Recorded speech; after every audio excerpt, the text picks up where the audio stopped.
Namaste. Welcome to Square Talks. You start thinking the world is a certain way and forgetting that there's another world outside of the campus boundaries. ఈ మాటలు చెప్తున్నది James van der week అనే ఒక ప్రముఖ writer and author. ఈయన ఆలోచన దృక్పథం ప్రకారం మనం దీన్ని తెలుగులో తీసుకుంటే మన అనుభవాల ఆధారంగా ప్రపంచం ఇలాగే ఉంటుంది అని ఒక నిర్ణయానికి వచ్చేస్తాం. ఇది మన ఎదుగుదలను నియంత్రిస్తుంది అని అంటున్నారనమాట. ఏంటి ఇంకొంచెం డీటెయిల్డ్‌గా చూస్తే ప్రతి నాణ్యానికి 2 పార్శ్వాలు ఉన్నట్టే ప్రతి సంఘటనకు లేదా సమస్యకు మనం చూడని మరో కోణం అంటే మరో పర్స్పెక్టివ్ ఖచ్చితంగా ఉంటుంది అనేది ఇక్కడ మనకు జేమ్స్ వాన్ డెర్ చెప్తున్నారనమాట. ఆయన ఉద్దేశ్యం ఏంటి అని మనం ఇంకొంచెం తరచి చూద్దాం. మన దృక్పథమే సరైనదని నమ్మే క్రమంలో ఇతరుల అభిప్రాయాలు కూడా నిజం కావచ్చనే విషయాన్ని మనం తరచుగా మర్చిపోతుంటాం. మామూలుగా ఒక మాట చెప్తారు. ఎక్కడైనా వాదన జరిగినప్పుడు ఏ అండ్ బి వాదించుకుంటున్నప్పుడు మొత్తం 3 కోణాలుంటాయి. ఏంటంటే ఒకటి ఏ చెప్పే పర్స్పెక్టివ్ అంటే ఏ తన దృష్టిలో తన వాదన వినిపిస్తాడు. బి తన దృష్టి నుంచి తన వాదనని వినిపిస్తూ ఉంటుంది. మరి ఇద్దరిలో ఎవరు కరెక్ట్?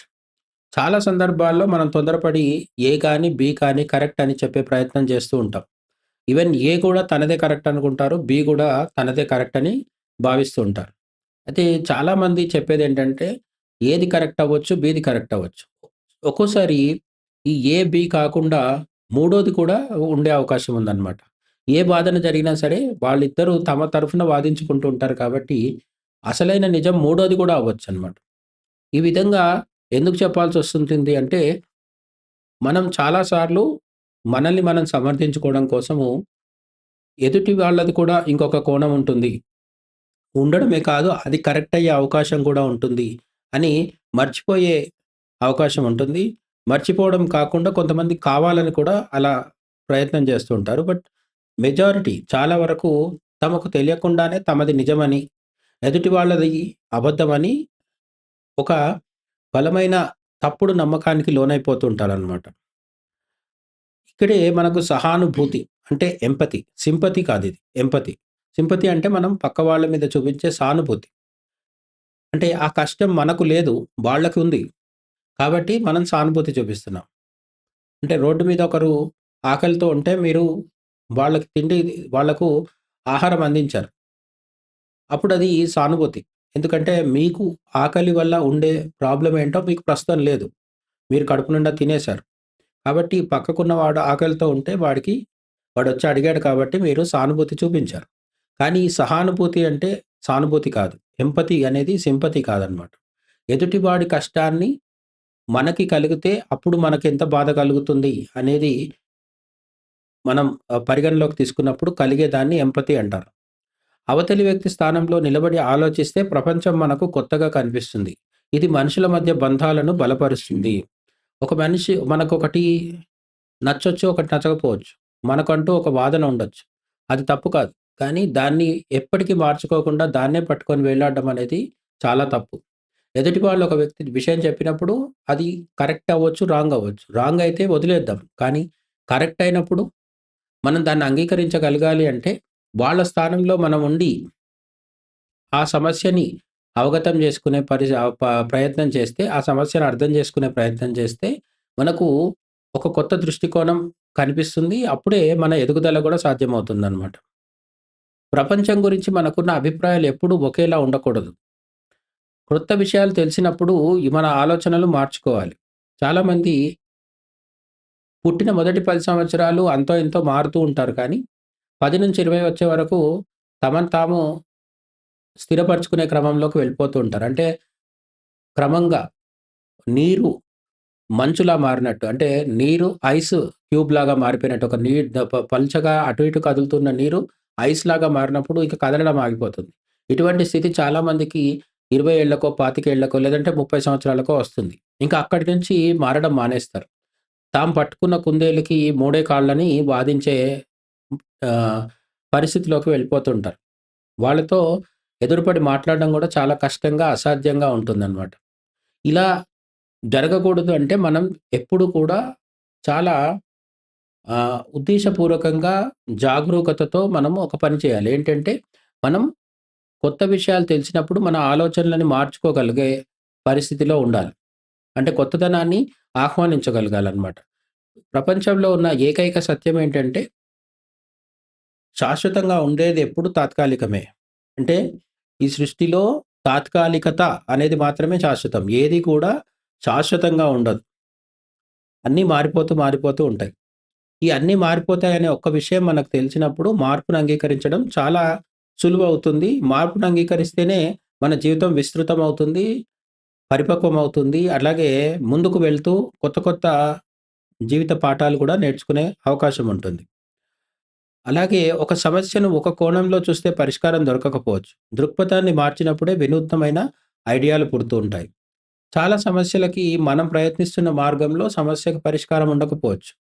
కానీ కొత్త పద్ధతిలో ఆలోచిస్తే దానికి కొత్త పరిష్కారం దొరుకుతూ ఉండొచ్చు.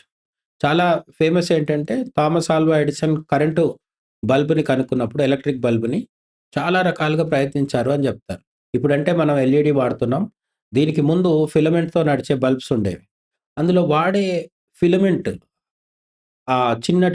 చిన్న దారం లాంటి దాన్ని థామస్ ఆల్వా ఎడిసన్ కనుక్కోవడం కోసం అనేక ప్రయోగాలు చేశాడు. వందల ప్రయోగాలు చేశాడు అని జెప్తారనమాట.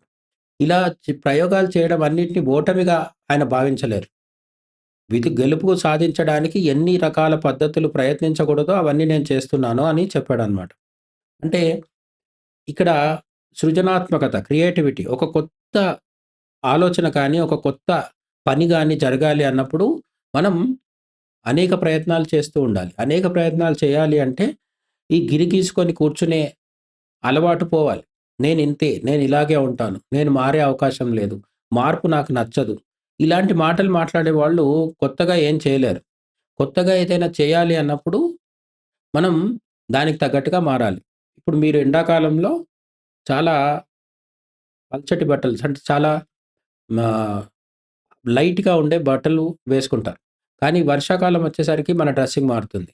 అదే చలికాలం వచ్చేసరికి చాలా భారీగా ఉండేవి, బరువైన బట్టలు, దుప్పట్లు ఇవన్నీ మనం వాడుతూ ఉంటాం. కాలానుగుణంగా మనం మారినట్టుగే జీవితంలో కూడా మన ప్రతి దశలో బాల్యంలో ఒకలాగుండాలి, యవ్వనంలో ఒకలాగుండాలి, వార్ధక్యంలో ఒకలాగుండాలి.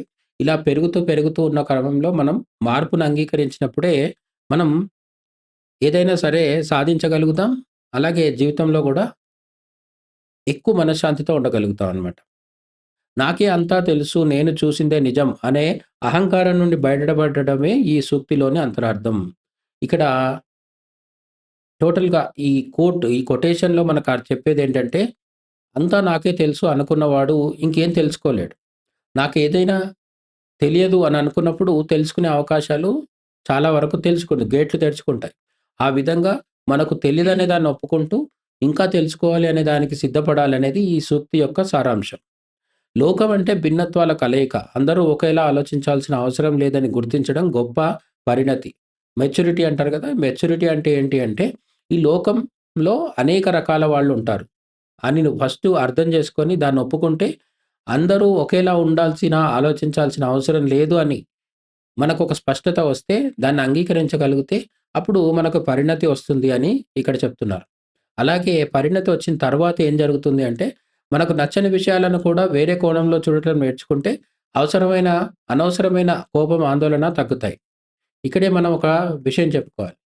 ఒక పెద్ద బిల్డింగ్‌లో చాలా పై ఫ్లోర్‌లో 14, 15 అంతస్తులో ఒక కిటికీ ఉంది. ఆ కిటికీలోంచి ఒక వ్యక్తి తొంగి చూసినప్పుడు, అతనికి కింద రోడ్డు మీదున్న బురద గుంట కనిపించింది. ఒక మురికి గుంట, మురికి కాలువ కనిపించాయి. అతను విసుక్కుంటూ లోపలికెళ్ళిపోయాడు. అదే కిటికీలోంచి మళ్ళీ ఇంకొకరొచ్చి తొంగి చూసినప్పుడు అతనికి ఆకాశంలో ఎగురుతున్న పక్షులు, మేఘాలు ఇవన్నీ కనిపించాయి. ఇప్పుడది కిటికీ తప్పందామా? కాదు. కిటికీలోంచి తొంగి చూసినప్పుడు మనం ఏం చూడాలనుకుంటున్నాం అనేది కూడా ప్రధానమనమాట. ఆ విధంగా మనం పరిణతి సాధించినప్పుడు ప్రపంచాన్ని మనం చూసే దృష్టికోణం మారుతుంది. దృష్టికోణం మారినప్పుడు మనకు మానసిక ప్రశాంతత గూడా పెరుగుతుందనమాట. అయితే దీనికి నిరంతర అభ్యాసం కూడా అవసరం. ఏదో మనం ఒకరోజు కూర్చొని ఇలా ఒక 2 నిమిషాలు మాట్లాడుకోగానే మన జీవిత దృక్పథం మారిపోతుంది. మన వ్యక్తిత్వం మారిపోతుంది. మనకు మన మైండ్‌లో జరిగిన ఫార్మాటింగ్ ఏదైతే ఉంటుందో అదంతా మారిపోతుంది అనుకోవడానికి లేదు. ఇదొక నిరంతర అభ్యాసం. మనము దీని మీద నిరంతరం పని చేస్తూ ఉండాలి. జీవితం అంటే ఒక అన్వేషణ.